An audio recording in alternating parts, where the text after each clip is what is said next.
আমি দিনের পর দিন না খেয়ে থাকছি, মানুষ শীতের মধ্যে কাঁপছি, ফ্লোরে ঘুমাইছি বেড নিয়ে, তাও মানুষ কত ত্রাণের কম্বল পায়, কি পায়, কিছুই পায় নাই।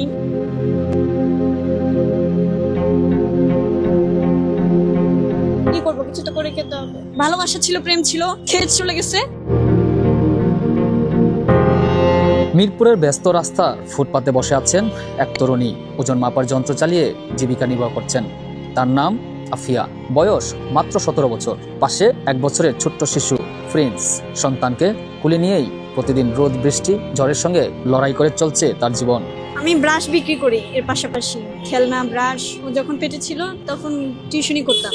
এরপর থেকে টিউশনের বাসায় একটা দুর্ঘটনার পর থেকে আমি আর টিউশনি পড়াই না, আমি ব্রাশ বিক্রি করি। তখন 3 মাসের অন্তঃসত্ত্বা ছিলাম। মাল আনতে পারলে ব্রাশ বিক্রি করি, তাছাড়া কি করবো, কিছু তো করে খেতে হবে। ভালোবাসা ছিল, প্রেম ছিল, খেয়ে চলে গেছে। প্রেমের সম্পর্কে থাকার সময়ে সন্তান পেটে আসে আফিয়ার, কিন্তু দায়িত্ব নেওয়ার বদলে প্রেমিক উল্টো তাকে এড়িয়ে যায়। 30-32 বছর বয়স পর্যন্ত ঢাকা শহরে থেকে, ব্যাচেলর থেকে, আজকে এই গার্লফ্রেন্ড, কালকে ওই গার্লফ্রেন্ড, পরশু বন্ধুর গার্লফ্রেন্ড, তোরশু নিজের ফুফাতো বোন, পরশু নিজের চাচাতো বোন, কাজিন। অহরহ যদি নিজের এভাবে যদি শুয়ে বেড়ায়, কাটায় বেড়ায়, সে তো আমার প্রতি আসক্ত হবে না? হবে।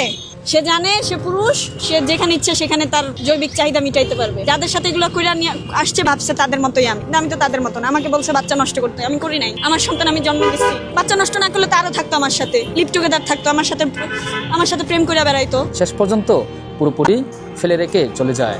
সমাজের ভয়ে দায় এড়ানোর অজুহাতে একদিন হঠাৎই অদৃশ্য হয়ে যায় সেই প্রেমিক। এরপর শুরু হয় আফিয়ার নিঃসঙ্গ সংগ্রাম।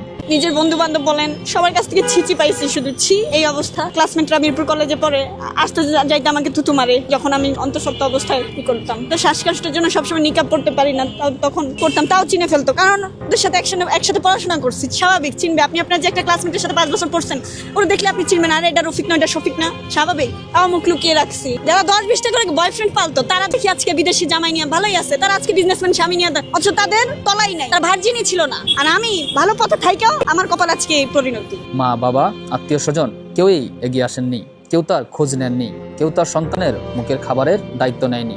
বাধ্য হয়ে রাস্তায় দাঁড়িয়ে ওজন মাপার কাজ করে চলেছেন তিনি। চলে যায়, আমি কারোর কাছে হাতও পাতি না বা কিছু করি না। যার মন চায় বাপের বেটা মাপে, 2-5 টাকা, 50 টাকা, 100 টাকা, যে যা দেওয়ার দেয়।